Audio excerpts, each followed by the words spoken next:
నమస్తే. ఇన్నాళ్ళు నన్ను సపోర్ట్ చేస్తూ, ఎంకరేజ్ చేస్తూ మీ ప్రేమని నాకు అందిస్తున్న ప్రతి ఒక్కరికి కృతజ్ఞతలు.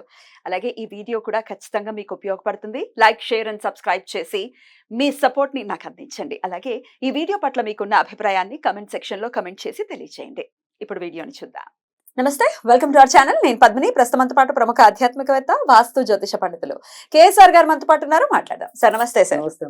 సార్, ఈ మహాళయ పక్షంలోనే ఉన్నాం మనం. ఈ 15 రోజులు కూడా, ఈ పక్షం రోజులు కూడా పితృదేవతల ఆరాధన విషయానికి ప్రత్యేకించి కేటాయించినటువంటి రోజులు. అయితే కొన్ని తిథులకు మాత్రం ఇంకాస్త ప్రాముఖ్యత ఉంది అని చెప్పుకోవచ్చు. అదే భరణీ శ్రార్థం గురించి మనం మాట్లాడుకుంటే ఖచ్చితంగా ప్రాధాన్యత ఉంది. దానికి ఇంకా ఇంకో 4-5 కూడా ఉన్నాయి. వాటి గురించి ఒకసారి వివరణాత్మకంగా మీ నుంచి. తప్పకుండా.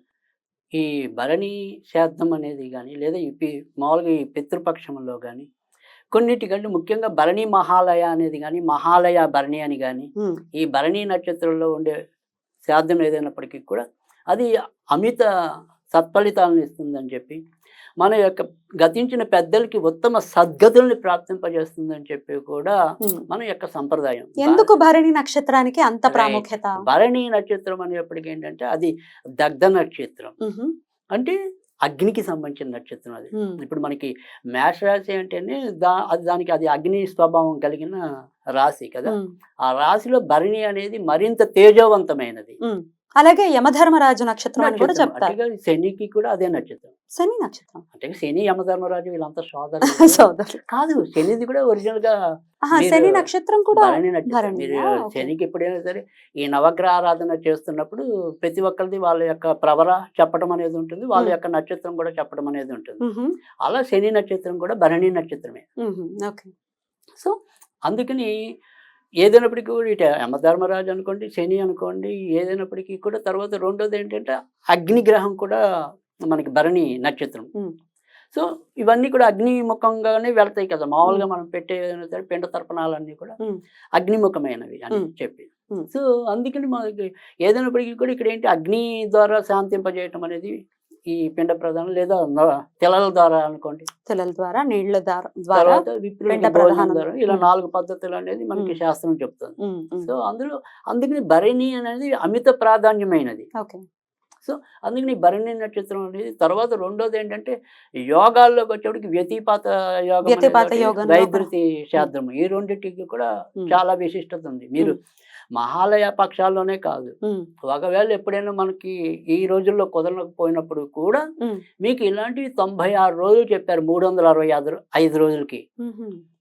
సో ఈ 365 రోజుల్లో ఎప్పుడైనా సరే ఈ భరణీ నక్షత్రం వచ్చినప్పుడు కానీ, వ్యతిపాత యోగం వచ్చినప్పుడు కానీ, వైద్యుతి యోగం వచ్చినప్పుడు కానీ, అన్ని అమావాస్యలు శ్రాద్ధ కర్మలు నిర్వర్తించవచ్చు. సో ఆ రకంగా చేయడం అనేది సంప్రదాయం ఉంది. కనుక ఈ రోజు చేయటం వల్ల ఏంటంటే ఉపయోగం ఏంటంటే ఇక్కడ కేవలం మన యొక్క పితృదేవతలకే కాదు, ఇప్పుడు అకస్మాత్తుగా తెలియని వాళ్ళు మరణించినా గానీ, లేదా కొంతమంది గురేసుకుని పోయే వాళ్ళు కానీ, ఆత్మహత్యలు చేసుకున్న వాళ్ళు కానీ, ఇలాంటి వాళ్ళ కోసం ఖచ్చితంగా చతుర్దశి, అమావాస్య, భరణి, ద్వాదశి, ఈ 4 రోజులు కూడా చాలా ఉపయుక్తమైనవి అని చెప్పి శాస్త్రం చెప్తుంది. కనుక అందులో ప్రధానమైనది ఇప్పుడు మొదట వచ్చేదైతే కనుక భరణి, తర్వాత మీకు వైద్యుతి వస్తుంది, తర్వాత వ్యతిపాత వస్తుంది, చతుర్దశి, ఇవన్నీ మామూలుగా. సో ఆ రకంగా మనకి ఈ రకం నిర్వహించుకోవటం ఇది ఈ రోజు చాలా ఉపయుక్తంగా ఉంటుంది. రైట్. అయితే 15 రోజులకి కూడా ఎంతో కొంత దేనికి ఉండే ఇంపార్టెన్స్ దానికి ఖచ్చితంగా ఉంటుంది. కాబట్టి ఒకసారి పాడ్యం నుంచి మొదలుకొని అమావాస్య వరకు కూడా చేసేటటువంటి శ్రాద్ధ కర్మల ద్వారా ప్రతిదీ కూడా ఏమిటి, దీనివల్ల ఏమిటి, ఖచ్చితంగా పితృదేవతల ఆరాధన చేసుకోవాలి. బట్ దెన్ ఇంకా ఏమైనా ఐహికంగా దీనికి ఏమైనా ఉందా, ముడిపడి ఉందా అని అడిగేటటువంటి పరిస్థితి ఉంది. అందుకనే దాని రీత్యానే ప్రశ్న అడగడం జరుగుతుంది. సో ఈ 15 రోజులు ఏ రోజుకి ఏ విశిష్టత ఉంది? ఇప్పుడు ఈ రోజు ఆల్రెడీ పాడ్యమే, ఈ రోజు పెడితే గనక ఎటువంటి లాభం అని అనకూడదు, కానీ అనాల్సి వస్తోంది. ఎటువంటి లాభం ఉంటుంది? లాభము అనేది నష్టము అనేది అంటే ఇప్పుడు ఏదైనప్పటికీ ఏమంటాం, లాభము అంటే వ్యాపారం అని కాదు ఇక్కడ అర్థం. వ్యాపారం అని కాదు అసలు చెప్తున్నా. సో లాభం అనేది వ్యాపారం అనేది కాదు, అంటే లాభము అంటే పరమార్థం.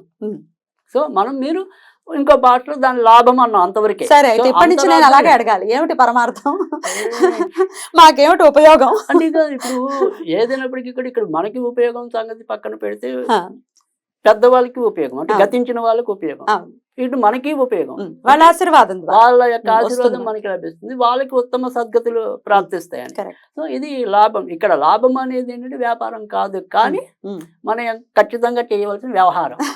బాగుంది, చాలా బాగా సో చెప్పారు. అది. మరి చెప్పండి, పాడ్యమి నాడు శ్రాద్ధ కర్మలు కనుక ఒకవేళ మనం నిర్వర్తిస్తే వచ్చేటటువంటి దాని పరమార్థం ఏమిటి? అంటే ఇక్కడ ఈ 15 రోజులు అనుకోండి, ఈ 15 రోజులకి కూడా ఒక్కొక్క రోజుకి ఒక్కొక్క ఐహిక సుఖాన్ని మన యొక్క హిందూ ధర్మం తెలపడం అనేది చేసింది. అంటే ఇక్కడ ఏంటి అంటే కనుక కనీసం వాటి మీద చాపల్యంతోనే సరే మనం కనీసం ఆ కార్యక్రమాలు నిర్వహిస్తాము అని చెప్పి ఒక సదుద్దేశంతో వీళ్ళు చేయటం అనేది. కానీ నమ్మకంతో చేసినప్పుడు శ్రద్ధాభక్తులతో శ్రద్ధతో చేసేదే శ్రాద్ధం, శ్రద్ధతో చేసేది. అవును. సో అది అందుకని ఆ రకంగా మనకి ఆ శ్రద్ధాభక్తులు ఉండటం కోసం ఏం చెప్పారంటే పాడ్యమి నాడు గనక చేస్తే సంపదలు వృద్ధి చెందుతాయి అన్నారు. ఒకవేళ విధి నాడు గనక చేస్తే అది రాజయోగం అన్నారు. తర్వాత వచ్చేప్పటికి తదియ నాడు గనక చేస్తే గనక అన్ని రకాల సంపదలు అన్నారు. తర్వాత చవితి నాడు చేస్తే గనక ఇష్టకామ్య సిద్ధి అన్నారు. సో ఐదో ఏదైతే పంచముందో పంచమి నాడు చేస్తే గనక జ్ఞానం అన్నారు. తర్వాత షష్ఠి నాడు గనక చేస్తే గనక శత్రునాశనం అన్నారు. తర్వాత వచ్చేప్పటికి సప్తమి నాడు చేస్తే గనక మోక్షం అన్నారు. తర్వాత వచ్చేప్పటికి అష్టమి నాడు చేస్తే కనుక దారిద్ర నాశనం అని చెప్పారు. నవమి నాడు చేస్తే కనుక సకలౌశర్యాలు అని చెప్పారు. దశమి నాడు చేస్తే కనుక మనకి అన్ని రకాల దశలు ఉద్భవంగా ఉంటాయి, వైభవంగా ఉంటాయని చెప్పి. సో ఏకాదశి నాడు చేస్తే కనుక ఏమన్నా స్వర్గం అంటే జీవించి ఉన్నప్పుడే ఏమన్నా స్వర్గభాగ్యాలు అనుభవిస్తామని చెప్పి. తర్వాత ద్వాదశి నాడు చేస్తే కనుక ఈ ద్వాదశి నాడు చేసేది ఏంటంటే మన కోసమే కాకుండా యావత్ సమాజం భద్రతగా ఉండటానికి, ఆహారం పుష్కలంగా లభించడానికి. సో అందుకని ద్వాదశి, అందుకే మనం ఇందాక చెప్పుకున్న దాంట్లో కూడా, మొదట చెప్పుకున్న దాంట్లో కూడా ద్వాదశి, చతుర్దశి, అమావాస్య ఇవన్నీ కూడా మనం చాలా విశిష్టమని చెప్పాము ఈ పితృపక్షాలు. అందుకని ఈ ద్వాదశి నాడుని మనం నిర్వహించే కర్మ ఏంటంటే మన పెద్దవాళ్ళ కోసమే కాకుండా సమాజం కోసం కూడా. సో త్రయోదశి నాడు కనుక చేస్తే కనుక అన్ని రకాల కష్టాలు కూడా దూరం అవుతాయని చెప్పి, చతుర్దశి నాడు చేస్తే కనుక మొత్తం శాంతి నెలకొనటం అనేది ఒకటి.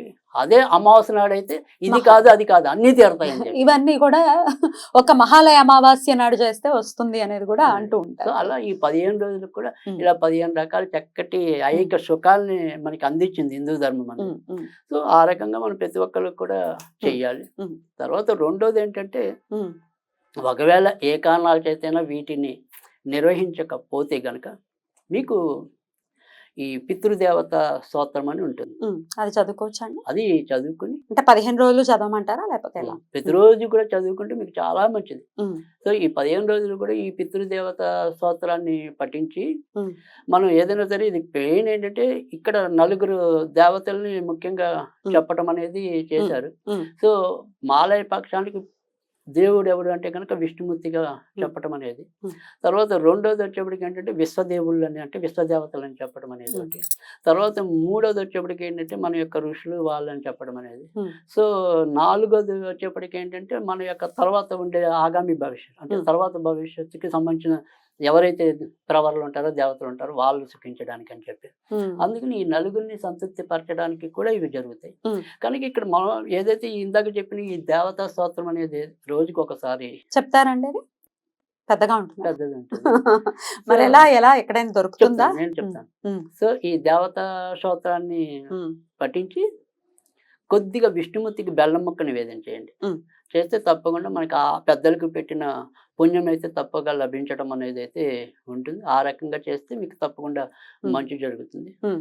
పితృదేవత స్తోత్రం మరి ఎలా దొరుకుతుంది? అదొకసారి స్టార్టింగ్ ఎలా ఉంటుందో అట్లీస్ట్ అదైనా చెప్తే రిఫరెన్స్ కి. బ్రహ్మ ఉవాచ నమో పిత్రే జన్మదాత్రే సర్వ దేవమయాచ సుఖదాయ ప్రసన్నాయ సుప్రీతాయ మహాత్మనే సర్వయజ్ఞస్వరూపాయ స్వర్గాయ పరమేష్టినే సర్వతీర్థావలోకాయ కరుణాసాగరాయ చ నమో సదా ఆశుతోషాయ శివరూపాయ తే నమః సదా అపరాధ క్షమినే సుఖాయ సుఖదాయ చ దుర్లభం మానుషమిదం ఏన లబ్ధం మయా వపుః సంభావనీయం ధర్మార్థే తస్మై పిత్రే నమో నమః తీర్థస్థాన తపోవోమ జపాదిన్ యస్య దర్శనం అస్తమేధ శతేతుల్యం తస్మై పిత్రే నమో నమః. చాలా బాగుందండి.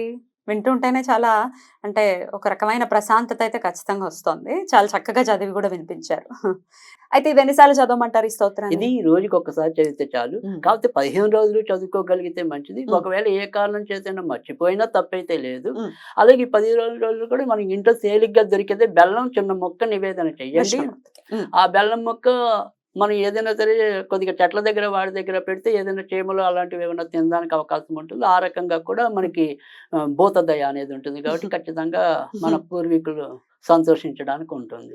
కనుక తేలిగ్గా చేసే పద్ధతులు ఇదొకటి. ఖచ్చితంగా ఇవి కూడా చేసుకుని శ్రాద్ధ విధులను ఖచ్చితంగా నిర్వర్తించాలి. కాని పక్షంలో ఒక్కొక్కసారి పెద్దవాళ్ళు చెప్పలేదు, మా వాళ్ళు ఎవరు చెప్పలేదు అని పద్ధతి తెలిసి ఉండొచ్చు, తెలియకుండకపోవచ్చు. చేద్దాం అనుకున్నప్పటికీ కూడా ఇప్పుడు అంటే ఎక్కడో ఉంటాం, ఆ దేశాల్లో మనకి అలవాటేగా అందరూ దొరక్కపోవచ్చు. కనీసం అలాంటి చోటనే ఈ స్తోత్రం ఉపయోగపడుతుంది. కరెక్ట్. ఇప్పుడు ఇంకొక ప్రశ్న అండి, ఈ ఏటి సూతకంలో ఆల్రెడీ ఈ సంవత్సరం మేము ఉన్నాము, మళ్ళీ మేము చెయ్యాలా అని అడిగితే ఏంటి దానికి ఆన్సర్? అంటే ఏటి సూతకంలో ఉన్న వాళ్ళు ఆల్రెడీ ప్రతి నెల నెల చేస్తూ ఉంటారు కాబట్టి ఇప్పుడు ప్రత్యేకంగా అవసరం లేదు. కానీ ప్రతి నెల చేయని వాళ్ళు కూడా ఉంటారు. ఎగ్జాక్ట్లీ. ఒకవేళ తెలియకపోతే అమావాస్య చెప్పారు, భరణి చెప్పారు, వైద్యులు చెప్పారు, వ్యతిపద చెప్పారు. సో అందుకని తెలియని వాళ్ళు అలా పెట్టుకుంటారు. అద్భుతంగా వివరించారండి. ఖచ్చితంగా ప్రతి ఒక్కరికి మీరు ఇందాక అన్నట్టుగా అవగాహనని పెంచేటటువంటి ప్రయత్నమే ఇది. ఖచ్చితంగా పితృదేవతల అనుగ్రహాన్ని పరిపూర్ణంగా ప్రతి ఒక్కరూ పొందాలి అని మనస్ఫూర్తిగా కోరుకుంటూ చాలా అద్భుతంగా మాకు వివరించినందుకు కృతజ్ఞతలండి. నమస్కారం.